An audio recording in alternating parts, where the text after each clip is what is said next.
Oke, rolling. Oke, Pak Rasman sebagai praktisi hukum seperti apa mungkin melihat permasalahan yang sedang terjadi di selebriti dan salah satu DJ mengenai tes DNA ulang nih. Sebelumnya kan sudah pernah melakukan tes DNA, hasilnya negatif. Nah sekarang meminta lagi, seperti apa mungkin? Ya, memang saya coba mengikuti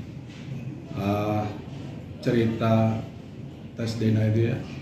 Kalau saya lihat itu memang karena sudah pernah dilakukan tes DNA mungkin sekitar 10 tahun yang lalu, tentunya itu bisa menjadi patokan ya apa hasilnya, dan itu yang melakukan itu bukan perorangan tapi adalah institusi resmi, itu rumah sakit.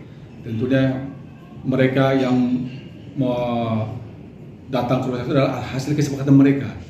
Jadi mereka kesepakatan dua pihak, mereka sama-sama datang ke rumah sakit untuk melakukan tes DNA untuk memastikan apakah anak ini ada hubungan biologisnya dengan salah satu pihak, atau sama bapaknya atau sama suaminya ya.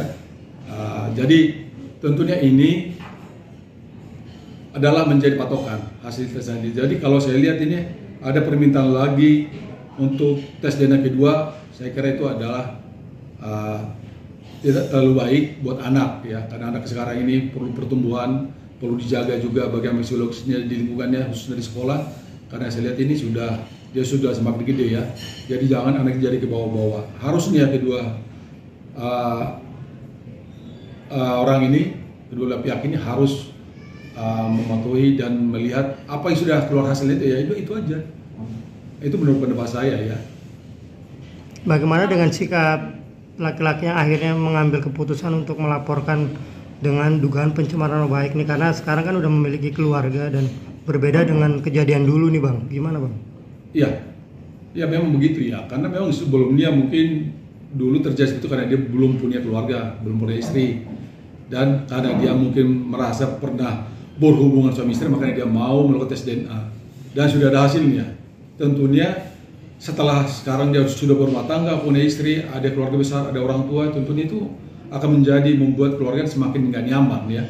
Jadi harusnya pihak perempuan harus menghargai itu juga, karena sudah pernah ada hasil keluar dari rumah sakit tes DNA-nya. Nah, apapun yang dia lakukan itu ada hak hukumnya dia. Dia merasa terganggu, merasa tercemar nama baiknya, dilaporkan polisi, itu sah-sah saja.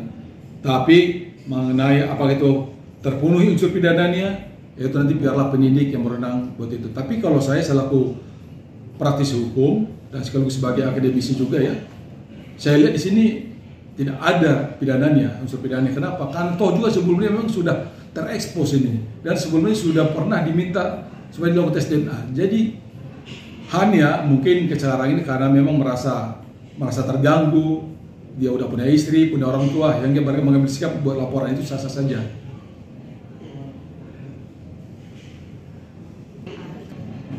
Karena memang mereka itu nggak ada hubungan suami istri sah ya, tapi mungkin mereka pernah melakukan hubungan yang terlarang mungkin ya, tapi toh juga itu mereka suka sama suka. Nah artinya kalau kita bicara hukum di Indonesia ini, begitu keluar lahir anak, dia adalah ada hubungan keperatan dengan ibunya, dengan bapaknya tidak ada, karena memang tidak lahir dengan dikatakan dengan kata perkawinan yang sah. Tentunya kalau bicara kerugian ya tanggung jawab dari si ibu sendiri ya, karena hasilnya tadi kan tidak ada hubungan biologisnya dengan salah satu atau dengan Denny lah ya, saya sebut aja Denny, tidak ada hubungannya. Itu hasil tes DNA-nya, kecuali kalau tadinya hasil tes DNA pertama itu ada hubungan biologisnya, tentu dia bisa jadi tanggung jawabnya dia secara hak keperdatannya gitu. Jadi kalau di hukum Indonesia hanya ada hubungan keperdataan dengan ibunya ya, jadi segala kerugian, segala biaya-biaya itu tanggung jawab dari ibunya saja ya.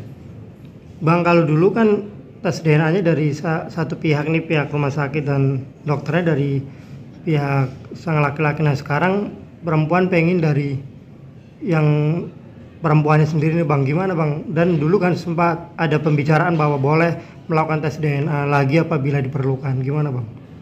Iya, mungkin aja dulu mereka udahlah tes DNA dulu, nanti kalau misalnya kita ulang lagi.